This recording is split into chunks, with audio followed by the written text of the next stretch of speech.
Hello and welcome to the ET Money YouTube channel. आज हम आपको कोटक म्यूचुअल फंड के बारे में सब कुछ बताएंगे। But before we begin, a quick reminder, अगर आप इस तरह के और भी वीडियोस देखना चाहते हैं तो सब्सक्राइब बटन पर क्लिक करें और नोटिफिकेशन बेल जरूर दबाएं ताकि जब भी हम नया वीडियो अपलोड करें तो आपको उसका नोटिफिकेशन मिल जाए। चलिए शुरू करते हैं। कोटक म्यूचुअल फंड इंडिया की fastest growing asset management companies में से एक है। ये कोटक महिंद्रा बैंक की फुली ओन्ड सब्सिडरी है जो इंडिया की लीडिंग फाइनेंशियल सर्विस कॉन्ग्लोमरेट्स में से एक कोटक महिंद्रा ग्रुप का हिस्सा है। कोटक म्यूचुअल फंड की शुरुआत दिसंबर 1998 में हुई थी और आज ये 1.5 लाख करोड़ से ज्यादा के एसेट मैनेज करता है। कोटक म्यूचुअल फंड को लीड करते हैं मिस्टर नीलेश शाह जो इसके मैनेजिंग डायरेक्टर हैं। टीम के दूसरे की मेंबर्स हैं मिस्टर हर्षा उपाध्याय जो चीफ इन्वेस्टमेंट ऑफिसर हैं और इक्विटी इन्वेस्टमेंट को लीड करते हैं। ये कोटक म्यूचुअल फंड के कुछ टॉप फंड्स जैसे कि Kotak equities opportunities fund, Kotak standard multi cap और कोटक टैक्स सेवर फंड को भी डायरेक्टली मैनेज करते हैं। इन्हें 20 से भी ज्यादा सालों का एक्सपीरियंस है। मिस लक्ष्मी अय्यर भी चीफ इन्वेस्टमेंट ऑफिसर हैं और कोटक म्यूचुअल फंड की डेट इन्वेस्टमेंट टीम को लीड करती हैं। इन्हें 20 से भी ज्यादा सालों का एक्सपीरियंस है। अभी ये 12,500 करोड़ रुपए से भी ज्यादा के एसेट को ओवरसी करती हैं। कोटक म्यूचुअल फंड के पास इंडिया के कुछ टॉप फंड मैनेजर्स हैं। मिस्टर पंकज टीब्रेवाल जो Kotak emerging equity, Kotak small cap और Kotak equity hybrid schemes manage करते हैं। इन्हें 16 से भी ज्यादा सालों का एक्सपीरियंस है। मिस्टर टीब्रेवाल को कंसिस्टेंटली इंडिया के टॉप फंड मैनेजर्स की लिस्ट में जगह मिलती है। और मिस्टर हरिकृष्णन जो कोटक म्यूचुअल फंड में करंटली लार्ज कैप और थीमेटिक इक्विटी फंड्स को मैनेज करते हैं। Kotak blue chip fund, Kotak India growth fund, Kotak infrastructure and economic reform fund कुछ फंड्स हैं जिन्हें मिस्टर कृष्णन चलाते हैं। उन्हें एक डेकेड से भी ज्यादा का एक्सपीरियंस है। चलिए अब कोटक म्यूचुअल फंड के कुछ टॉप परफॉर्मिंग फंड्स के बारे में जानते हैं। Kotak standard multi cap fund एक मल्टी कैप फंड है और ये अपनी कैटेगरी का सबसे बड़ा फंड है। ये 2009 में लॉन्च हुआ था और आज इसका AUM 28,000 करोड़ रुपीस के अराउंड है। इसके फंड मैनेजर्स बिलीव करते हैं कि different sectors different economic cycles में अलग परफॉर्म करते हैं और वो उन सेक्टर्स में फोकस बेट्स लेते हैं जो आउट परफॉर्म कर सके। ये fund large cap heavy strategy follow करते हैं और इसीलिए ये अपना 70 to 80% पैसा लार्ज कैप्स यानी कि इंडिया की टॉप 100 कंपनीज में इन्वेस्ट करता है। अगर रिटर्न्स की बात करें तो इस फंड का सिंस लॉन्च बहुत ही अमेजिंग रन रहा है। इसने अपने 10 साल की एग्जिस्टेंस में 8 साल बेंचमार्क और कैटेगरी रिटर्न्स को बीट किया है। इस फंड ने सिंस इंसेप्शन 12% की एवरेज एनुअल रिटर्न दी है।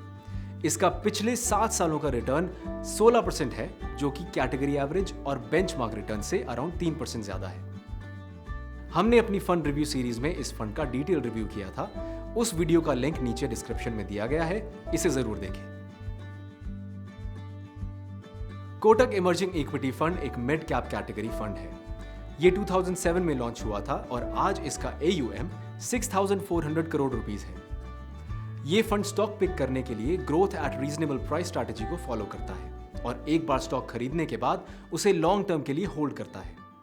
हालांकि ये एक मिड कैप फंड है लेकिन ये कुछ पैसे large caps and small caps को भी एलोकेट करता है ताकि ये मार्केट की कोई अपॉर्चुनिटी मिस ना करे और साथ ही एक डाइवर्सिफाइड पोर्टफोलियो रन करे। इस फंड के रिटर्न 2008 और 2009 अपने बेंचमार्क से कम थे लेकिन करंट फंड मैनेजर के टेक ओवर के बाद 2010 से 2016 तक इस फंड ने काफी बेहतर परफॉर्म किया। इसने सिर्फ 2017 को छोड़कर सभी राइजिंग मार्केट्स में बेहतरीन रिटर्न्स डिलीवर किए हैं। 2017 में ये अपने बेंचमार्क को भी बीट नहीं कर पाया था लेकिन इसने 2018 में कम बैक किया और अपने लॉसेस को बेंचमार्क और कैटेगरी एवरेज से नीचे रखा। अगर हम रिटर्न्स की बात करें तो इस फंड ने since Inception 10.72% average annual returns दिए हैं। इसके पिछले 7 सालों का रिटर्न 20.85% है जो कि कैटेगरी में सेकंड हाईएस्ट है और इसका पिछले 5 सालों का रिटर्न 7.12% है जो कि कैटेगरी एवरेज से लगभग 3% ज्यादा है। कोटक इक्विटी अपॉर्चुनिटीज फंड एक लार्ज और मिड कैप कैटेगरी का फंड है। ये 2004 में लॉन्च हुआ था और आज इसका AUM 3,500 करोड़ रुपीस है। ये fund as a multi cap fund launch किया गया था लेकिन 2018 में सेबी की रिकैटेगराइजेशन रूल्स से कंप्लाई करने के लिए इसे लार्ज और मिड कैप फंड में चेंज कर दिया गया। उसके बाद इस फंड ने अपना मिड कैप एलोकेशन इंक्रीज किया और आज लार्ज कैप्स और मिड कैप्स में ऑलमोस्ट बराबर की एलोकेशन है। ये फंड इन्वेस्ट करने के लिए ऐसी कंपनीज को चूज करता है जिनके बिजनेस मॉडल स्केलेबल और कंपेटिटिव है। इसके अलावा फंड ये भी देखता है कि क्या उन कंपनीज की मैनेजमेंट टीम स्ट्रांग है या नहीं, और वो पैसों को कितने एफिशिएंटली एलोकेट करती है। और एक बार कंपनी चुन ली जाती है तो ये फंड उन पर एग्रेसिव बेट्स लेता है। इसके पोर्टफोलियो का अराउंड 45% टॉप 10 होल्डिंग्स को एलोकेटेड है। अगर रिटर्न्स की बात करें तो इस फंड ने सिंस इंसेप्शन 17.06% के एवरेज एनुअल रिटर्न्स डिलीवर किए हैं। इसके 7 सालों के रिटर्न्स 14.92% है, जो कैटेगरी एवरेज रिटर्न 14.85% के लगभग बराबर है। लेकिन इसके 5 सालों के 7.09% के रिटर्न्स कैटेगरी एवरेज रिटर्न्स से लगभग 2% ज्यादा है। और इसी के साथ हम इस वीडियो के एंड में पहुंच गए। अगर आप कोटक म्यूचुअल फंड की स्कीम्स के 0% कमीशन डायरेक्ट प्लान्स में फ्री में इन्वेस्ट करना चाहते हैं तो नीचे दिए गए लिंक पर क्लिक करें और ईटी मनी ऐप डाउनलोड करें। और हाँ, इस वीडियो को अपने दोस्तों और फैमिली के साथ शेयर करना ना भूलें। Mutual fund investments are subject to market risks. Read all scheme related documents carefully.